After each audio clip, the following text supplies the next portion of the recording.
famosa frase, es el acto de abrir nuestro corazón a Dios como a un amigo.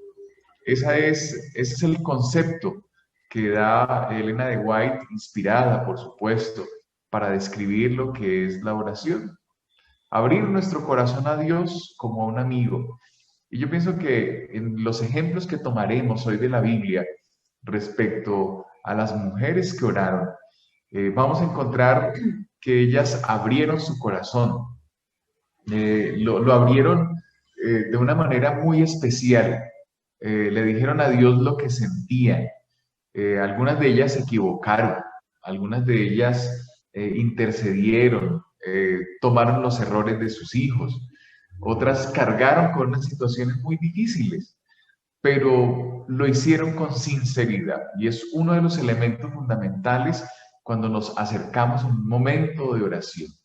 En esta madrugada debemos poner este elemento esencial para que al abrir nuestro corazón lo hagamos sinceramente, sin tapujos.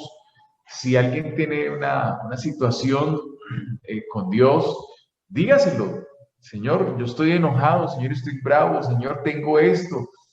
Abrir el corazón a Dios y Dios seguramente va a responder.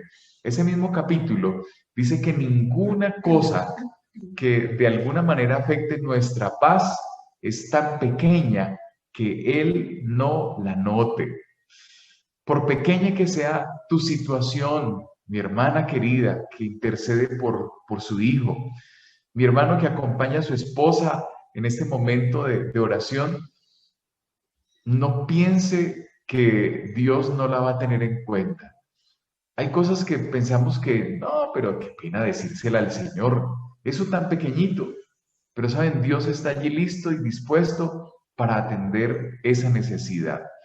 Hay diferentes formas para nosotros presentarle esas necesidades a Dios, para orar, para decírselas. Y voy a recordar por lo menos tres maneras como tenemos para comunicarnos con nuestro Dios. La primera de ellas es la oración secreta. Es esa oración donde solo está usted y Dios, no más.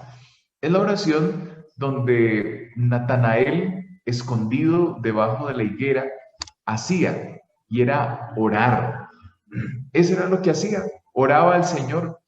Por eso el Señor le dice, un israelita eh, convencido, un hombre que realmente daba ejemplo. No estaba Natanael metido debajo de este árbol, de esa higuera, haciendo nada, allá, o chateando, o jugando parqués, no. ¿Saben? Natanael estaba orando, pidiendo poder ver al Mesías. El más grande anhelo de un israelita verdadero era tener ese encuentro con el Mesías, que llegara el Mesías, que lo pudieran ver, y el Mesías se le aparece. En esa oración secreta de usted y Dios, tal vez el primer pedido que debe hacerse es eso: Señor, yo te quiero conocer. Probémoslo en esa oración, seguramente en voz alta. Una de las maneras que tenemos para orar muy didáctica es cuando repetimos y cuando hablamos en voz alta, porque no solamente lo estamos leyendo, no solamente lo estamos diciendo o pensando, sino que también lo estamos escuchando. Así es que cuando nos encerremos, cuando estemos solos, no temamos hablar en voz alta. Ya Dios conoce lo que hay en nuestro corazón, pero saben, nuestra mente va a recibirlo también a través de nuestro oído. Una buena combinación para que nosotros hagamos esa oración secreta es combinarla con el estudio de la Biblia. Hermanos, si usted quiere saber el método que tiene Dios para que sus hijos sean transformados, es a través del estudio de la Biblia. Es la mejor manera. Ustedes lo han sabido que el estudio transforma. Nosotros oramos mucho porque nuestros hijos tengan la oportunidad de cambiar el mundo. Y uno de nuestros eslogan como como universitarios adventistas, cuando les hablamos a sus hijos, es cambiar el mundo uno a la vez, en el eslogan de los universitarios. Y saben que el anhelo más grande es que nuestros hijos puedan cumplir con su misión aquí en la tierra. Y la mejor manera es a través del estudio de la Biblia. Si ellos hacen de la Biblia lo más importante en su vida, el manual, la fórmula, ellos van a estar seguros, porque la sabiduría de lo alto, en su estudio como ingenieros, como arquitectos, con lo que sea, estos muchachos se van a convertir en personas especiales, convencidas en el plan de Dios. En medio de esa oración secreta, puedes manejar dos elementos fundamentales. Uno, que es el agradecimiento por las promesas. Cada vez que nosotros leamos una promesa allí en la Biblia, démosle gracias a Dios. Y son tantas, hermanos, son miles de promesas que nosotros tenemos para reclamar. Y cada vez que la leamos, démosle gracias a Dios. Pero también vamos a encontrar órdenes, amonestaciones directas de parte de Dios. En esos momentos, pidamos ayuda, porque hay retos grandes que Dios nos está proponiendo. Como Abraham le decía, bueno, anda delante de mí y sé perfecto. Y dice, oye, Señor, eso es muy duro, eso está como muy difícil. Bueno, pide ayuda, que precisamente para eso es la oración. Ese elemento interesante de la oración, de en qué consiste, me lo demostró mi hija hace algún tiempo atrás, estando muy pequeñita, que mientras yo estaba en mi oficina, aquí en la casa, concentrado en trabajos, abre la puerta así pasitico y le digo, hija, ¿qué necesitas? Y cuando ya simplemente yo le hablo, ya le he dado una puerta abierta para que se acerque. Y ella se acerca y dice, no, nada, solo yo quería estar contigo. ¿Saben que eso es la oración? Querer estar con Dios, querer estar cerca de Él, estar en sus brazos. Qué bueno que cuando busquemos a Dios, no solamente es por un pedido, Señor, necesito algo tuyo. Qué bueno que esta madrugada con Jesús, esta vigilia, no sea solamente porque necesitamos algo, sino porque queremos estar con Jesús, queremos estar con nuestro Padre Celestial. La oración de Martín Lutero era bien interesante, una de las tantas oraciones de Martín Lutero. La oración no es para cambiar los planes de Dios, es para confiar y descansar en su soberana voluntad. Eso no es fácil. Si tengo a mi hijo en un lecho de dolor, si tengo a mi padre enfermo en una situación, siempre voy a estar diciendo, Señor, por favor, sánalo, devuélvemelo, entrégamelo. Pero hermano, por favor, incluyamos en esa oración la frase que se haga su santa y divina voluntad. ¿Saben que con eso nosotros podemos descansar de que Dios responderá de acuerdo a su voluntad? Y Dios es sabio. Y en eso nosotros no nos vamos a equivocar de dejarle el problema a Dios y Dios va a responder. Quiero invitarles a que tengamos una manera didáctica en nuestras oraciones. Y una manera didáctica es hacer unas tarjeticas divididas en 3 segmentos. La primera de ellas es mi pedido, yo, qué es lo que yo necesito. Y como decíamos inicialmente, hablarle sinceramente a Dios. Y en esa parte puedo decir, Señor, ayúdame a mejorar mis hábitos de estudio, si soy un estudiante. Señor, ayúdame a cambiar mi temperamento, dame más paciencia para poder atender mejor a mi hijo. Señor, ayúdame a crecer en mis momentos devocionales personales. Mire, son pedidos personales, son míos. Señor, ayúdame en mi salud. Tú sabes que tengo este problema de salud y los escribo. ¿Listo? Número 2, en esa tarjetica vas a tener otro espacio y es interceder por otras personas. Que nuestras oraciones no sean egoístas, de orar solamente por mí y por mis necesidades. Vamos a orar también por otras personas. Miren que aquí en el chat empiezan a aparecer pedidos por decenas. Cuando nos reunimos el sábado en la iglesia, encontramos pedidos en cantidades. Y yo pienso que como nunca, a través de estas iglesias virtuales, donde tenemos la oportunidad de encontrarnos con hermanos de Bogotá, de Bucaramanga, de Carmen de Bolívar, de Barranca Bermeja, de tantos lugares del país, de Medellín, uno se encuentra que somos una sola iglesia y que hay muchos pedidos. Mire que uno ora hasta por los hermanos de la India, sin conocerlos. Uno ora por los hermanos de Haití, ¿sí? Cuando fueron secuestrados hace unas semanas atrás. Uno ora por hermanos de tantos lugares que no conoce, pero intercede. Qué bonito poder interceder por otras personas. Y de corazón, Señor, oramos por tal motivo, oramos por esta situación.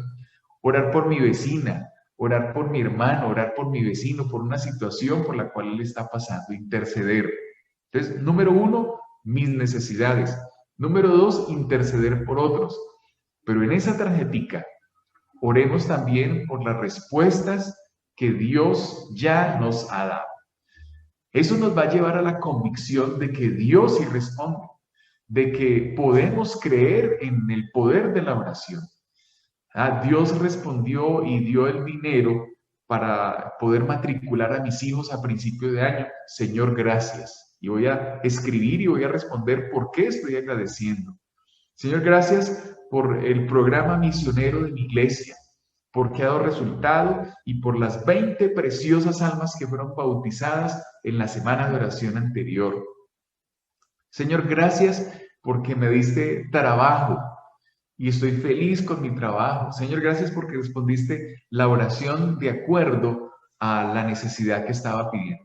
Ahí vamos a encontrar 3 segmentos fundamentales, no le olviden: pedir por mis necesidades, interceder por otros y escribir las respuestas que Dios ha dado y agradecer por ello. Un segundo tipo de oración en la cual yo puedo involucrarme es la oración mental. Leo del libro Ministerio de Curación, página 408, oración mental. Dice: cultivad la costumbre de conversar con el Salvador cuando estéis solos, cuando andéis o estéis ocupados en vuestro trabajo cotidiano. ¿Sabe qué quiere decir esto? Hermanos, que podemos estar conectados constantemente en una vida de oración y comunión con mi Dios. No tiene que ser una oración siempre de rodillas, no tiene que ser siempre una oración donde yo abra mi Biblia y tenga un rato de canto y demás, no. Puedo ir yo en el Transmetro, en el Transmilenio, en el Metrocable, en lo que sea, en la ciudad donde esté, y yo puedo ir mirando las demás personas, puedo ir orando por la situación de este país, puedo acordarme por las peticiones que hay, puedo abrir mi libreta y hacer una oración, como esté. Reitero, no necesariamente tiene que ser de rodillas. Aquí lo que está diciendo Elena de White es que yo puedo andar, puedo estar ocupado en el trabajo y tener la costumbre de conversar con el Salvador. Porque, ¿qué decíamos inicialmente? Orar es el acto de abrir nuestro corazón a Dios como a un amigo. Dice allí en esa misma página: elévese el corazón de continuo en silenciosa petición de ayuda, de luz, de fuerza, de conocimiento. Y miren lo que dice esa última frasecita: sea cada respiración una oración. Eso, hermanos, nos va a dar a nosotros una seguridad, y es que estamos conectados con Dios. Eso nos va a dar una tranquilidad de que Dios está a mi lado y de que más fácilmente puedo yo tener mis manos unidas a las manos de Dios y no me va a dejar equivocar. Hermana, mientras usted prepara sus alimentos, usted puede estar intercediendo por sus hijos donde quiera que estén. Y yo sé que las esposas lo hacen, porque mi esposa está preparando los alimentos, ¡ay! Y da un suspiro y dice: Señor, protégelo donde esté. Yo sé que está orando por el hijo, yo sé que está intercediendo por él. Y por eso es que esos espaguetis o ese gluten con piña que nos encanta, o esas berenjenas al horno y una cantidad de cosas ricas que ella prepara, quedan deliciosas, porque no lo hace con amargura, ¿sí? Sino que lo hace con felicidad, lo hace dependiendo de Dios. Y es un estilo de vida constante. Cuando uno va viajando y va escuchando música cristiana, es preparando un ambiente de oración, ¿sí ven? Y eso nos conecta mucho con las cosas que nosotros diariamente hacemos, ¿ok? Y un último estilo de oración tiene que ver con las oraciones en público, ¿ok? Y ya que estamos en público, y yo sé que vamos a orar y constantemente nos piden, hermanos, oremos, déjenme leerlos lo que dice Testimonios, tomo 4, página 70. Ya vimos oraciones secretas, oraciones mentales, pero también hay oraciones en público. Y mire lo que dice Elena de White. Sus oraciones son largas y mecánicas. Cansan a los ángeles y a la gente que los escucha. Las oraciones públicas deben ser cortas y directas. Déjense las largas y cansadoras peticiones para la cámara privada, si alguno las tiene que ofrecer. Dejemos al Espíritu de Dios entrar en nuestro corazón y Él apartará toda árida formalidad. Ojo, hermanos, cuando nos inviten a orar públicamente, si usted quiere orar largo, hágalo privado, ahí en su cámara secreta, en su cámara privadita. Es bueno interceder con oraciones largas y uno puede pasar 5, 10, 20 minutos, media hora. Si usted puede pasar una hora de oración, hágalo, excelente. Y usted lo puede combinar con estudio, con oración, con cantos. Eso es necesario hacerlo. Pero cuando nos piden que oremos públicamente, oremos por los motivos que nos pidieron. Intercesión, intercedamos. Agradecimiento, agradezca. Una apertura. Mire, estas oraciones han sido bonitas, que son compartidas cuando Piedad terminó orando, cuando la hermana María Antonia, cuando la hermana Cristina y la hermana que dice Didier, se le cogió el celular al hijo. Todo esto es bonito, ¿no? Porque se intercede y se ora específicamente por un asunto. No son oraciones largas ni cansadoras. Qué bueno cuando se hacen cadenas de oración. Y es hacer la oración algo interesante, en realidad lo que debe ser. Cierro ya mi parte para que entremos en un ejercicio que vamos a hacer con mi esposa, de recordar esas madres que intercedieron por sus hijos, leyendo una frasecita de Palabras de Vida del Gran Maestro, página 100. Nuestras oraciones tomarán la forma de una conversación con Dios, como si habláramos con un amigo. Si mantenemos constantemente y delante de nosotros, permitiendo que nuestros corazones expresen agradecimiento y alabanza, eso nos va a dar, dice aquí, una frescura perdurable en nuestra vida religiosa. ¿Sí? Una frescura perdurable. Miren que hay momentos difíciles y aquí entro yo en un motivo de oración personal que nos ha tenido en algo muy difícil. Piedad contaba que estuvieron orando por nosotros. Muchas gracias por esos grupos que ustedes manejan. El COVID llegó a nuestra casa, nos afectó, me afectó a mí. Fueron 3, 4 días de noches difíciles. Fue en las noches que eso se presentó. Pero mi esposa pasó por esto 3 semanas y fue duro, hermanos. Eso del COVID no es cuento, eso es purita verdad. Cuidémonos, si a usted no le ha llegado a la casa. Y ahí es donde uno ve que la esposa ahí, Señor, cuídala. Y yo la tocaba, amor, ¿cómo estás? Amor, deme signos de que está ahí y no se me va a ir. Y uno empieza a interceder. Y el Señor respondió y gracias a Dios podemos decir que eso está superado. Pero hermanos, mi hermano mayor, que está en Armenia, se llama César Alberto Buitrago, ya lleva más de una semana pasando por esa situación de COVID. Y ayer fue internado en el hospital allá en Armenia y está muy delicado. Y estamos sufriendo, hermano, estamos llorando por él, porque mi hermano fue adventista de niño y se alejó. Y ahora nosotros nos dolemos no solamente por su condición física, sino por su situación espiritual. Y oramos por él. Y yo le digo, hermano, dependa de Dios. Yo tengo cientos de personas orando por usted, pero Dios no va a hacer algo que usted no quiere o no cree. Y eso es duro, ¿no? Y eso nos conmueve como hermanos que somos. Pero cuando doblamos rodillas y entregamos eso en las manos de Dios, es que uno se puede otra vez como levantar y decir, bueno, Señor, aquí lo ponemos en tus manos de amor, después de haber llorado, haber clamado y demás. Entonces, es muy cierto lo que el Señor reveló a través de su sierva, que cuando uno entrega esas situaciones en las manos de Dios, el Señor con seguridad va a responder. El Señor con seguridad nos va a dar esa frescura, dice allí.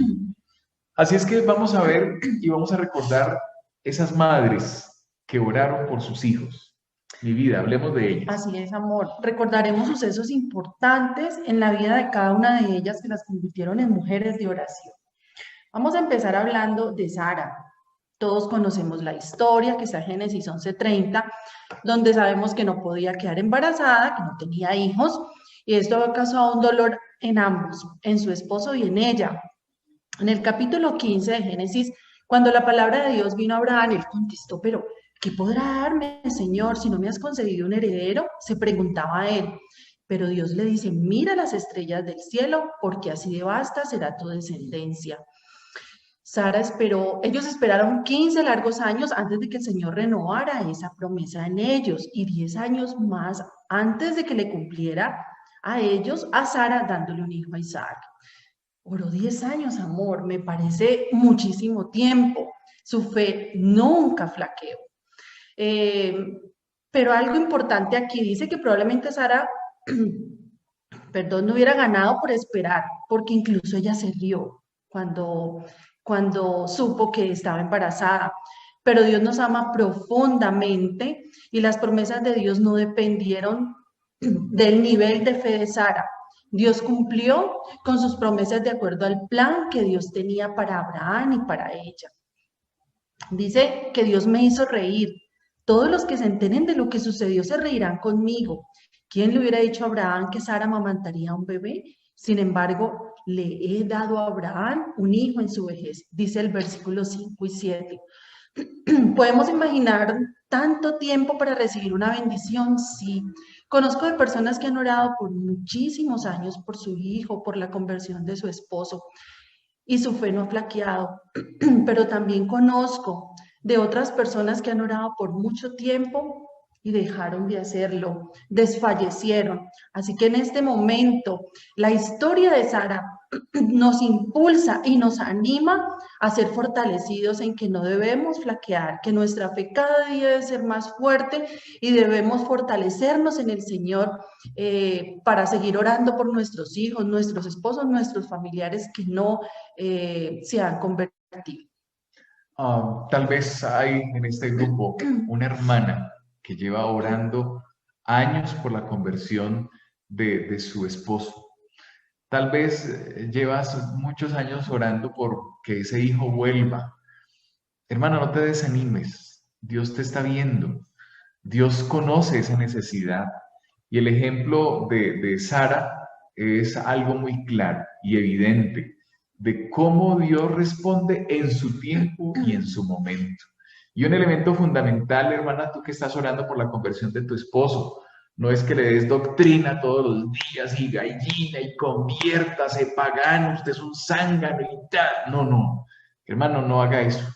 De buen testimonio, ¿sí? De buen testimonio que ese esposo va a decir en el momento, oye, yo quiero ser como mi esposa, yo quiero entregar mi vida también como mi esposa realmente lo ha hecho. En el mismo marco de la historia de Sara, allí en Génesis, encontramos a su sierva, ¿sí? A Agar. Y usted va a decir, ¿qué podemos decir nosotros de Agar? Si esa señora se le acostó con el marido, ¿sí? Cuando hablamos de eso con mi esposa decía, oye, amor, eso yo creo que era como muy duro, ¿no? Pero miren hasta dónde llegó Sara, querer ayudarle a Dios, ¿sí? Y cuando nosotros metemos en los planes de Dios y se los queremos cambiar de su estilo, cometemos errores. Fue un error. Eso fue una situación muy, muy común, donde realmente Sara intervino en los planes de Dios, pero ese no era el plan de Dios exactamente. Agar fue una esclava egipcia, recordemos que ella era egipcia, era la sirvienta personal de Sara, tenían muchos sirvientes, recordemos que Abraham era un hombre muy rico. Miren que las riquezas no solucionan nuestros problemas.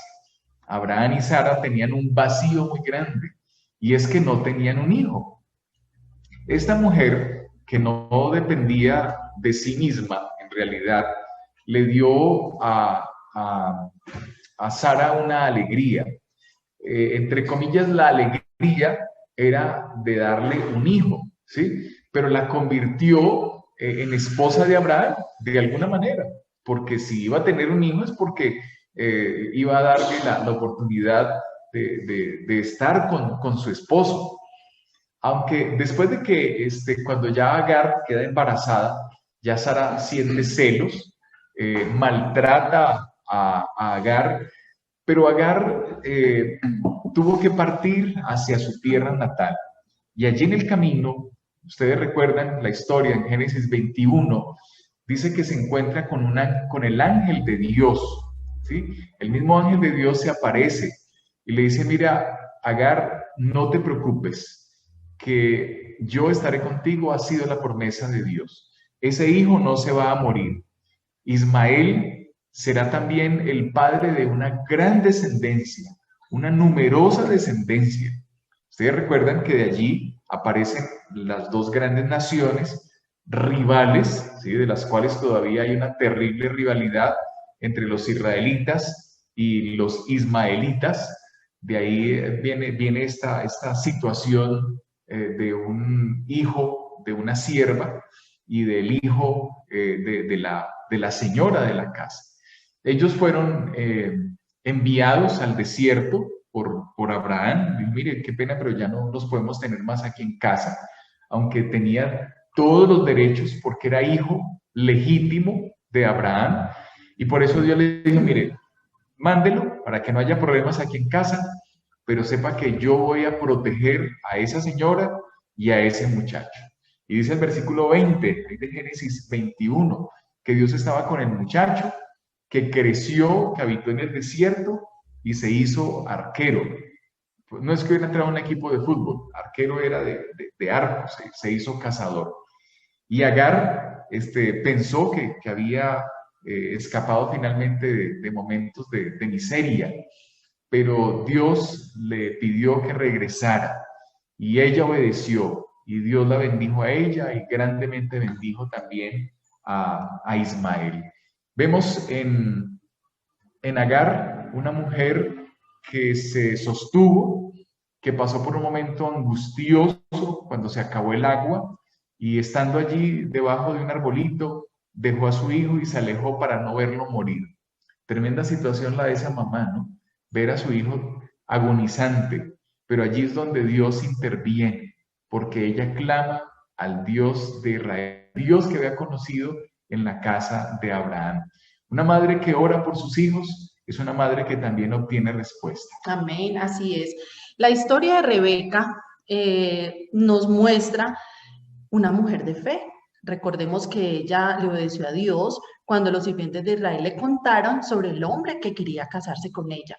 En Génesis 25 dice que cuando Rebeca se embarazó podía sentir que los bebés se peleaban dentro de su vientre y ella le preguntó a Dios que por qué le estaba pasando eso. Él le dijo, dos naciones hay en tu seno y dos pueblos se dividirán desde tus entrañas. Un pueblo será más fuerte que el otro y el mayor servirá al menor. Recordemos que en esa época los mayores jamás servían a los menores y el primogénito heredaba lo mejor de todas las cosas que había. Que era sobre todo la bendición. La bendición, la primogenitura. Pero resulta que cuando ya Isaac estaba viejo y era de edad pues avanzada, le dijo a Esaú que fuera a cazar y que preparara una comida especial porque quería darle su bendición. Pero resulta que Rebeca, al escuchar esto, le dijo a Jacob, le armó el plan a su otro hijo para que le preparara a Isaac antes que a Isaac, para que le preparara a Isaac el alimento antes que fuera Esaú a hacerlo. Entonces Jacob no estaba seguro de quererlo engañar porque él sabía lo que estaba pasando. Sin embargo, su madre le dice, hijo mío, deja que tu maldición caiga sobre mí y solo ve y haz lo que te mando. Ve y tráeme lo que te pido. Creo que podemos asumir que Rebeca se acordó de lo que le dijo el Señor años atrás durante su embarazo, ¿cierto? Rebeca decidió engañar para seguir la promesa de Dios y de esa manera los planes de Dios fueron hechos como se había dicho. Tiempo después, su hijo Jacob discutiría con Dios y le daría su nuevo nombre, que era Israel. Interesante la historia de Rebeca Amor porque en muchísimas ocasiones nosotros cargamos con los errores de nuestros hijos y debemos asumirlos. Así que por amor también nos adelantamos a muchas cosas y debemos esperar que los tiempos de Dios son perfectos. Debemos esperar que Dios conteste nuestras oraciones y que se haga su voluntad. Ese afán de nosotros querer lo mejor para ellos, porque aunque nos equivocamos muchísimas veces, lo hacemos por amor a ellos. Sí, no sé cuántas veces, hermanas queridas, hermanos, ustedes se han equivocado por querer darle lo mejor a su hijo. Rebeca quería darle lo mejor a Jacob, y más que pensar que era porque era su hijo preferido, es porque Rebeca veía que en Esaú no encontraba las características para que de allí saliera una gran nación, el hijo de la promesa, que continuara con esa promesa de que Dios le había dado a Abraham, a su esposo Isaac, que ella había bien aceptado por fe. Recordemos esa historia, pero Rebeca quiso ayudar a Dios y se equivocó, ¿no? Como parte de ese engaño para recibir una promesa. Pero igual, mamás y papás, no dejemos nosotros de obrar por nuestros hijos. Hablemos de un par de damas más, un par de mujeres, hermanas, que pasaron por una difícil situación. Sigamos con la historia, ¿no? Ya cuando Jacob se fue de la casa y se fue huyendo, llegó a la tierra de un tío suyo, Labán, conocemos la historia, y allí se enamoró perdidamente de una de sus primas llamada Raquel. Se enamoró y trabajó por Raquel 7 años, recordemos eso, ¿no? 7 años, pero en pago de lo que había sido su vida de engaño, Labán, su suegro, lo engañó y en lugar de darle por esposa a su hija Raquel, le dio la mayor, a Lea, porque la costumbre era primero casar a la mayor. Recordemos que Lea le dio muchos hijos a Jacob, aunque era consciente de que Jacob no la amaba. El capítulo 30 de Génesis nos narra las luchas y las tretas de esas dos hermanas, cómo se peleaban a Jacob. Yo no sé, pero para mí ese capítulo me suena hasta chistoso, raro, increíble, hasta por las mandrágoras. Raquel le dijo, mire, acuéstese con mi esposo, pero déme mandrágoras, y cosas raras. Y Dios le daba unos hijos a Lea, después a través de su sierva. Como Raquel no podía tener hijos, entonces le puso a su sierva Bila para que le diera hijos, le dio hijos, y eso fue un rollo, hermanos, terrible. ¿Qué encuentra uno de estas dos mujeres? Dos hermanas que tuvieron que convivir y compartir hasta su mismo marido. Lo que es cierto es que Dios escuchó a Raquel. Dice el versículo 22 en el capítulo 30 de Génesis. Dice, entonces Dios se acordó de Raquel y la escuchó y le concedió hijos, 2 hijitos. El primero de ellos, José, que quiere decir, Señor, auméntame, dame más. Y después le dio otro, que fue Benjamín, que en su parto murió. Saben que a veces es natural que entre hermanos carnales se compitan o se tengan disgusto, pero ¿se imaginan ustedes compartir el mismo esposo? con todo respeto, de la cultura wayú, allá en La Guajira, cuando conocí un poquito de esto, conocí cómo varias mujeres comparten un mismo hombre. No es plan de Dios. La costumbre que Lea y Raquel habían tomado era de los pueblos paganos. Sin embargo, y a pesar de eso, cuando una mujer clama, Dios escucha, Dios escucha. La costumbre y el estilo machista que muchas veces algunos personajes de la Biblia asumieron, no es el plan de Dios, reitero. Las mujeres eran propiedad y simplemente eran para dar hijos, y si no daba hijos, no servía. Y ese era el dolor de Raquel. Clamó a Dios y Dios le respondió y le dio dos hijos, José y Benjamín. Bueno, fueron dos madres, mi vida, que compartieron el amor de un hombre, pero Dios escuchó a Raquel y le dio hijos, que ese era su más grande pedido. Tenaz. Tenaz. Bueno, seguimos, hermanos, hablando de una mujer muy especial dentro de todas las que hemos hablado y de todas las que tiene la Biblia, y es Jocabed. Recordamos que Jocabed fue la madre de Moisés. Recordemos un poquito de la historia, que el rey en ese tiempo mandó a matar a todos los niños que nacieran de las mujeres hebreas, y una mujer levita, Jocabed, dio a luz a su hijo. ¿Y qué le tocó hacer entonces en ese momento? Lo escondió durante 3 meses. Y en el libro de Éxodo, en el capítulo 2, dice, podemos ver cuando ya no pudo esconder al bebé Jocabed. Entonces, ¿qué hizo? Tomó la canastica, la organizó con juncos, le untó brea para que no se le entrara pues el agua, y lo acomodó allí. Pero resulta que su hija se quedó pendiente, y me imagino que ella se quedó orando muchísimo para que el Señor cuidara de ese bebé allí. Cuando la hija de la hermana de Moisés estaba pendiente de qué pasaba con su hijo, recordemos que llegó la hija del faraón, lo cogió, y ella inmediatamente fue y le dijo, tengo una persona que puede ayudarte a cuidar, una mujer hebrea, puede ayudarte a cuidar el niño. El Señor contestó una oración de poder ella estar ahí junto a su hijo durante toda la vida prácticamente.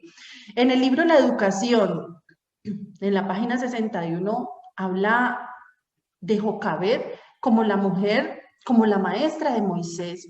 Dios había escuchado las oraciones de su madre, su fe fue premiada, con profunda gratitud emprendió la tarea que ahora no entrañaba peligro. Aprovechó fielmente la oportunidad de educar a su hijo para Dios. Estaba segura que él había sido preservado para una gran obra y sabía que pronto debía entregarlo a su madre adoptiva y se vería rodeado de influencias muy fuertes que podrían apartarlo de Dios.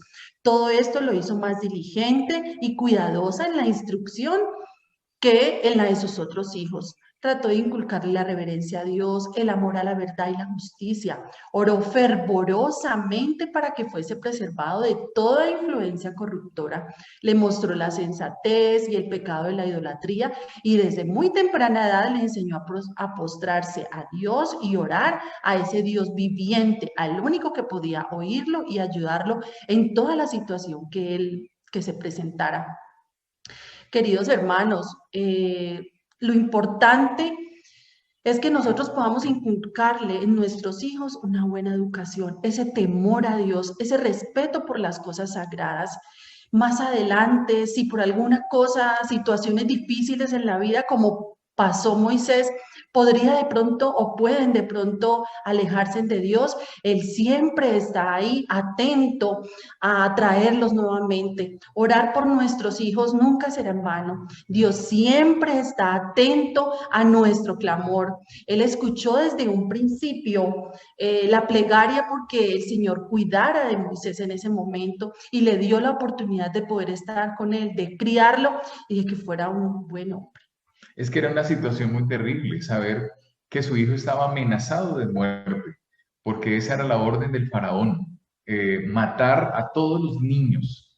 pero Dios preservó su vida hasta donde pudo, lo guardó, lo escondió. Pero mire, después con todo el poder, la asistencia del reino, Jocabed pudo hacer lo más bonito que puede hacer una madre, y es darle la educación. Y fue la base para que Moisés se convirtiera en el caudillo, el libertador de Israel, gracias a esa educación y a ese Dios que conoció gracias a su mamá. Dice que Dios premió su fe. Me parece lindísima esa palabra, esa frase donde dice que Dios premió su fe. Eso mismo hace Dios con nosotros si cada día entregamos nuestros hijos en sus manos. Muy bien, vamos a hablar de las últimas 5 mujeres que nos quedan. Una de ellas es la mamá de Sansón. En Jueces capítulo 13 aparece la señora de Manoa. No da el nombre. No es importante el nombre, sino lo que hizo en realidad. Porque esta señora cumplió las reglas cabalmente como Dios se lo había dicho. Dice que un día se le apareció el ángel del Eterno. Le dice, mira, tú eres estéril, no has tenido hijos, pero concebirás y darás a luz un hijo. Y le da una orden: no bebas vino ni sidra fermentada, ni comas cosa impura. Y le da el porqué: tú concebirás y darás a luz un hijo, y no subirás navaja sobre su cabeza, porque ese niño será nazareo a Dios desde su nacimiento. Ella va y le cuenta eso a su esposo, y le dice, mira, un varón de Dios vino, parece un ángel de Dios, y él dijo, ay, yo quiero verlo. No es que no crea, pero yo lo quiero ver, decía Manoa.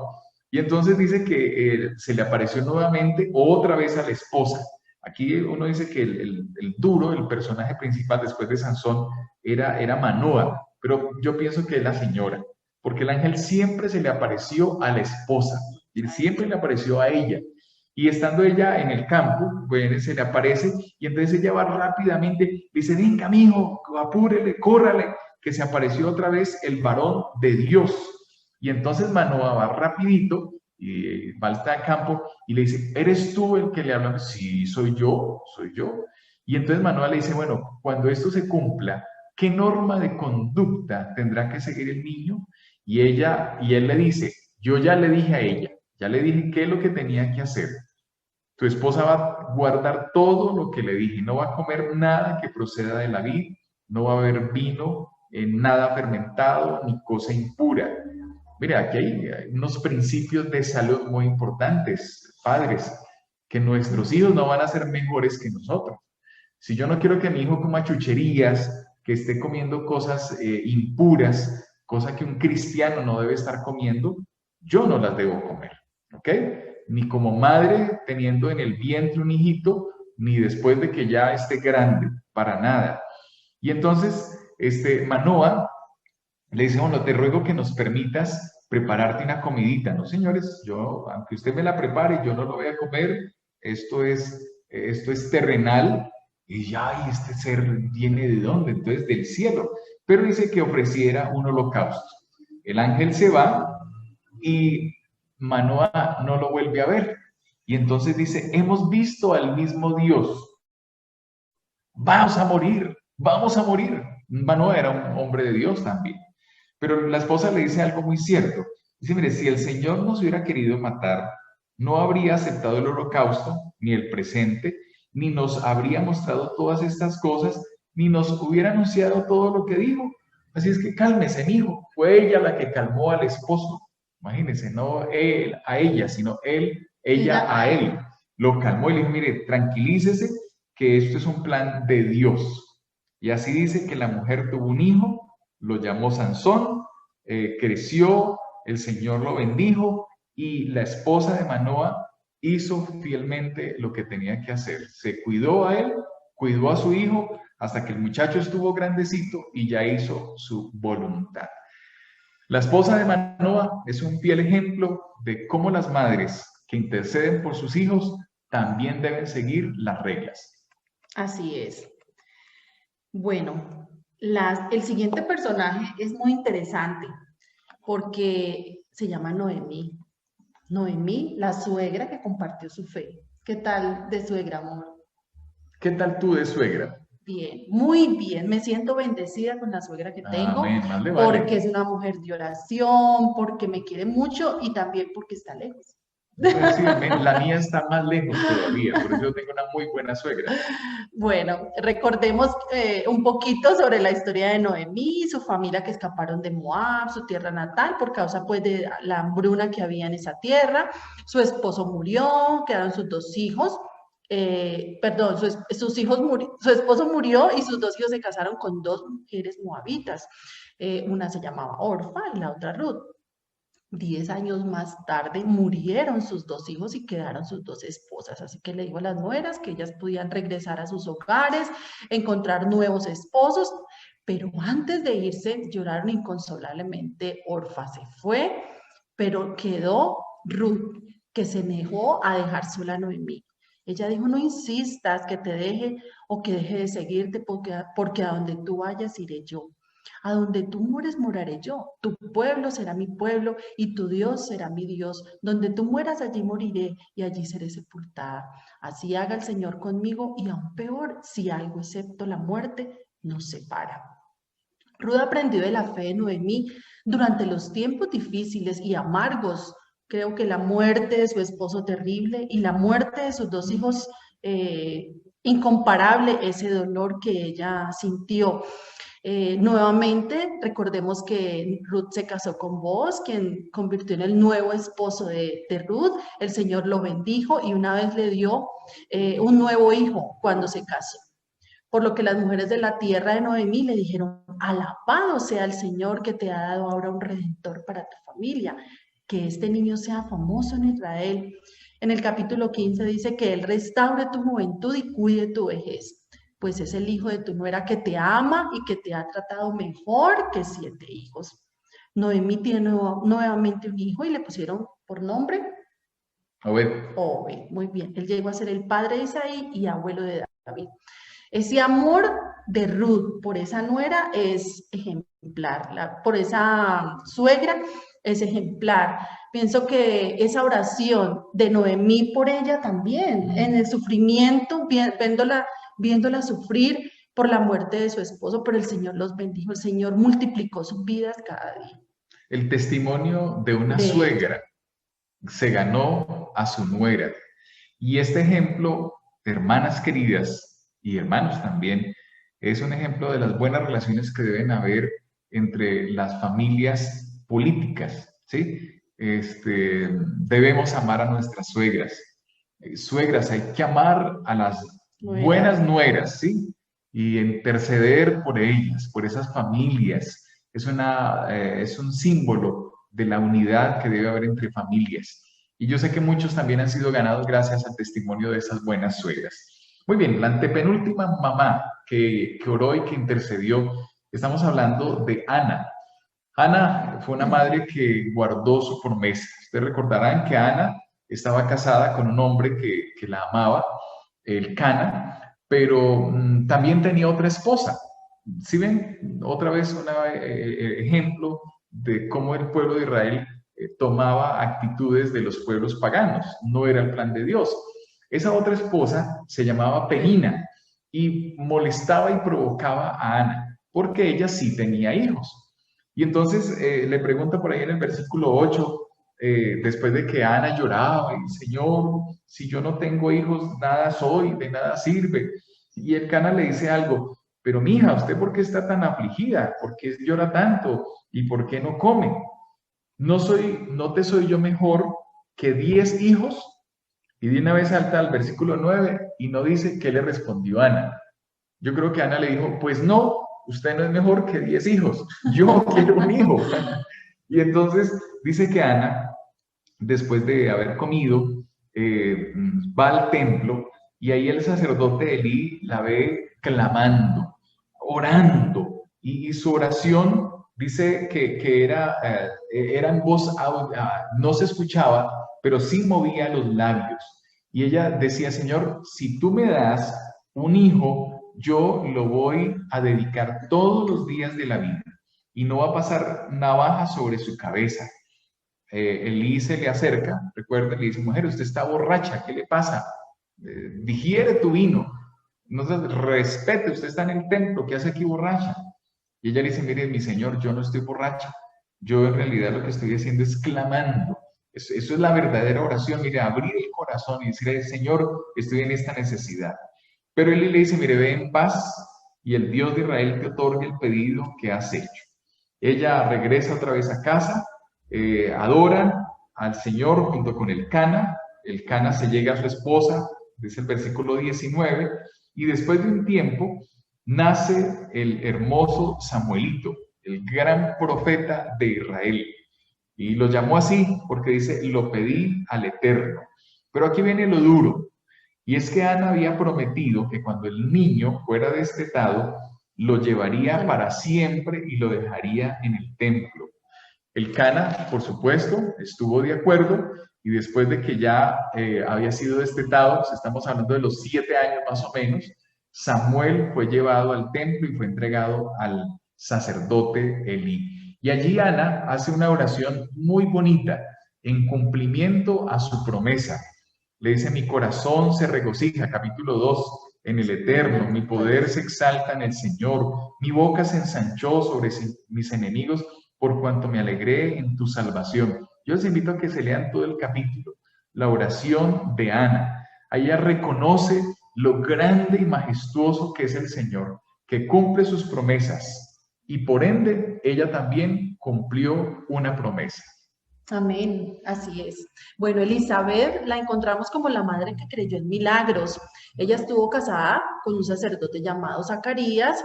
En el libro de Lucas 1 dice que ambos, Elizabeth y Zacarías, eran justos delante de Dios y observaban todos sus mandatos. Elizabeth permaneció sin dar a luz, ya que ambos eran de edad muy avanzada. Pasaba lo mismo que nos pasó en la historia anterior, ¿no? De Ana. La gente pensaba que las mujeres que no podían dar a luz era a causa de que tenían algún pecado por allí guardado. Este tipo de crítica, de creencia, era difícil de sobrellevar porque, y especialmente para una dama esposa de un sacerdote. Cuando Zacarías estaba en el templo del Señor, se le acercó el ángel Gabriel y le dijo, no tengas miedo, Zacarías, Dios ha escuchado tu oración. Tu esposa Elizabeth te dará un hijo y lo llamará Juan. Tendrás gran gozo, alegría y muchos se alegrarán con su nacimiento. Pero Zacarías tuvo dudas y cuestionó, ¿cómo será posible que yo, que le haya dicho, posible que Dios le haya dicho por qué fue castigado sin poder hablar durante el embarazo de Elizabeth, quien por cierto estaba regocijada y alegría por la bendición que Dios le concedió, diciendo, qué bondadoso es el Señor. Exclamaba ella, me ha quitado la vergüenza de no tener hijos. Recordemos que Zacarías se quedó mudo por haber dudado de Dios. Entonces, cuando María, la madre de Jesús, vino a visitar a Elizabeth, pues ella le contó muy emocionada que tenía un niño en su vientre y que se sentía feliz y gozosa. Cuando llegó la hora de dar a luz, Elizabeth le puso por nombre Juan. Recordemos que no hablaba, pero él lo escribió en un papelito. Cuando fueron los vecinos a contarle a Zacarías para confirmar el nacimiento de su bebé, él escribió Juan en el papel y en ese momento sus labios fueron abiertos y la voz regresó nuevamente. Todos se quedaron perplejos y se preguntaban qué llegaría a ser de este bebé cuando fuera un hombre, ya que su nacimiento fue milagroso. En el libro La Educación también encontramos algo muy interesante sobre ellos. Dice que un ángel vino del cielo y les habló y les dijo cómo educar y entrenar a su hijo a fin de trabajar en armonía con Dios para preparar un mensajero que anunciara su evangelio, la venida de Cristo.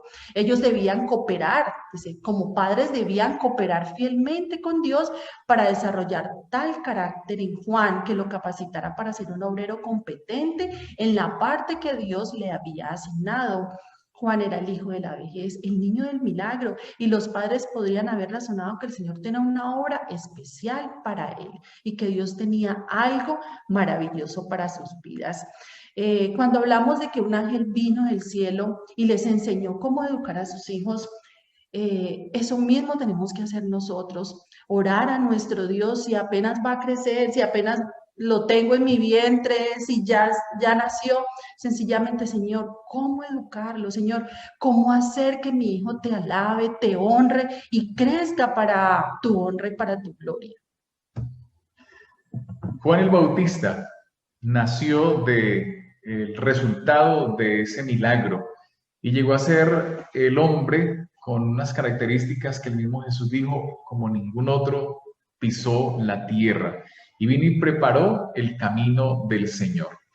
El último personaje del cual hablaremos es María, la mujer bendita entre las mujeres, la madre de Jesús, una virgen que fue prometida a un hombre llamado José. Recordemos la historia en San Lucas capítulo 1, está narrada que el ángel se le aparece y le dice: no tengas miedo, María, has hallado el favor del Señor, concebirás y darás a luz un hijo, y le pondrás por nombre Jesús, y él será muy grande y será llamado Hijo del Altísimo.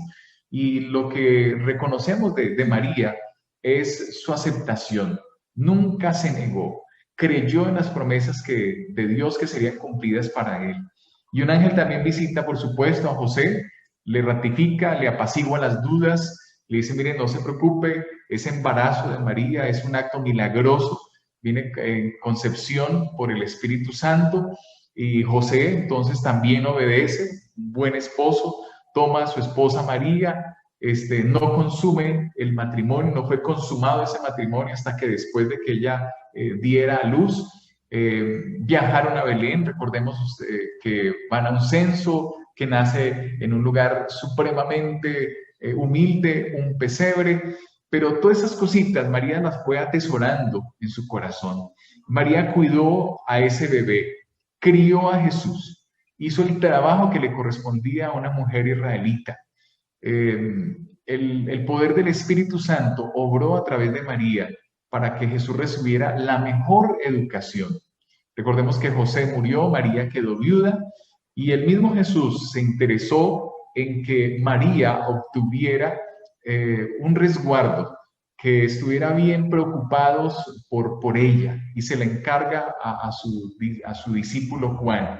Ahí en el capítulo 19 de Juan, ya estando ahí en el lado, en la cruz, le dice: hijo, he ahí a tu madre, madre, he ahí a tu hijo. Nunca estuviera desamparada. Una mujer viuda era una mujer desvalida y muy sola. Y en su lecho de muerte Jesús procuró también que María fuera bien cuidadita y estuviera allí en un buen lugar. Hermanos, María fue una mujer bendita entre las mujeres porque cumplió con su misión de ser una gran madre, una misión que toda mujer debe cumplir. Así es que bueno, hay muchos ejemplos y podríamos pasar todo el día, no solo en una vigilia de 2 horitas, hablando de ejemplos de mujeres que intercedieron, que oraron, que se tuvieron una comunión con Dios muy grande y muy importante. Pero yo quiero hablar de una última mujer que no está registrada en la Biblia, pero que yo sí espero que esté registrada en el libro de la vida. Se llama Ángela María Willes. Amén. ¿Has intercedido, mamá, por uno de tus hijos? Sí, muchísimas veces, hermanos. Tenemos un hijo de 20 años y Elizabeth tiene 14, ya pronto cumplirá sus 15 años. Y por muchísimo, digamos que desde que nació, desde antes estamos orando por ellos.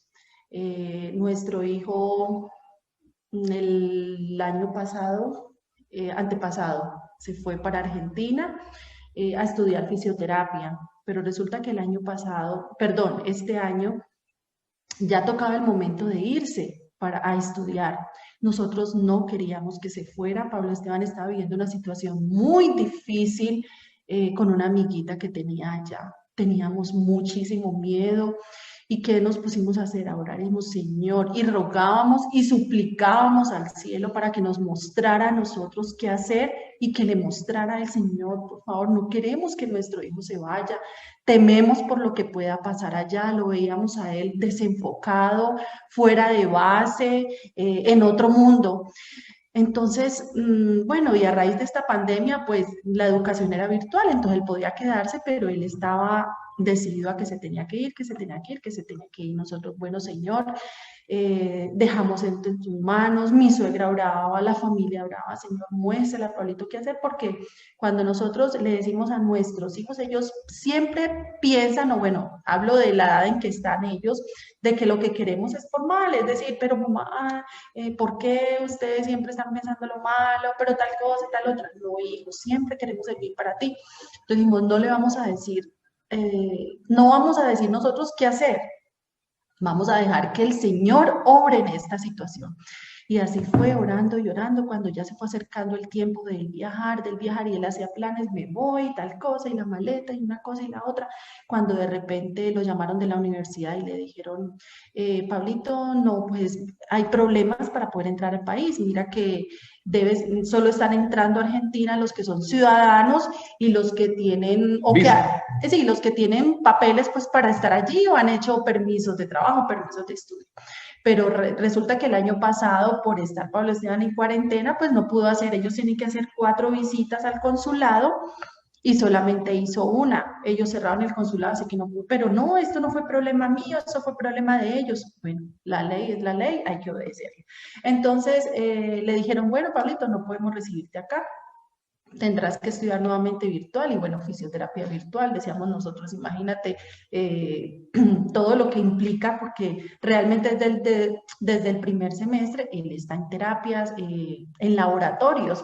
Entonces dijimos, bueno, este año realmente pues que pare un poquito, tememos por lo que pueda pasar con Pablo Esteban cuando llegue allá, así que seguíamos orando, bueno, Señor, no se puede ir, ay, Señor, bueno, está bien, no hay entrada al país, la universidad también le dijo, no puedes regresar aquí sin tus papeles, o sea que también había otra luz allí, y bueno, se fueron dando y se fueron dando las cosas, y nosotros decíamos, Señor, todo esto se está dando, pero él insiste, y aunque él sabía que no se podía ir, él decía, no, pero es que tiene que haber una manera, pero es que tiene que haber una forma. Así que un día mi esposo estaba en una reunión, y él entró pacífico. ¿Te puedo decir algo? Dijo, hijo, estoy ocupado. Dímelo y ahorita que termine, pues hablamos. Me dijo, me quiero ir para Vida Sana.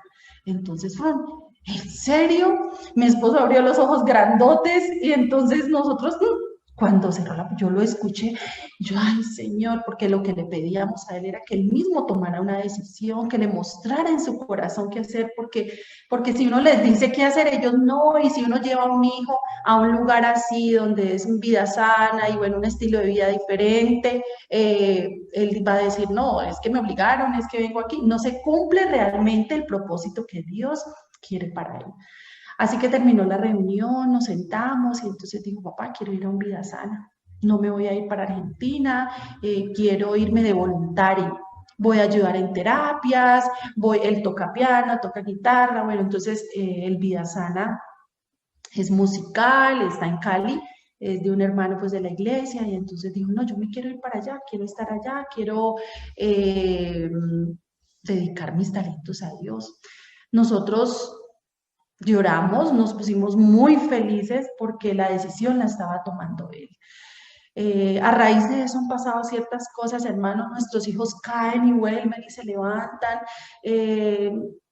Pensamos que ya, aquí quedó todo y qué felicidad y qué alegría, pero no, cada vez hay un tropiezo, cada vez hay otro tropiezo. Pero sencillamente la oración nos fortalece cada día, amor, porque sentimos que si no fuera por eso, nosotros, no sé, qué sería de nosotros en nuestra angustia y nuestra ansiedad. Así que vimos la mano de Dios definitivamente ahí, Él está muy contento en ese lugar, está dedicando su vida, sus talentos, sus dones. Así que agradecemos infinitamente a Dios porque escuchó nuestra oración, nuestra súplica, hermanos, era un ruego, era una súplica. Ellos a esa edad, ustedes saben que se enamoran y que su corazón se entrega totalmente, y bueno, eso es una locura porque empieza uno a vivir ciertas cosas complicadas en ellos.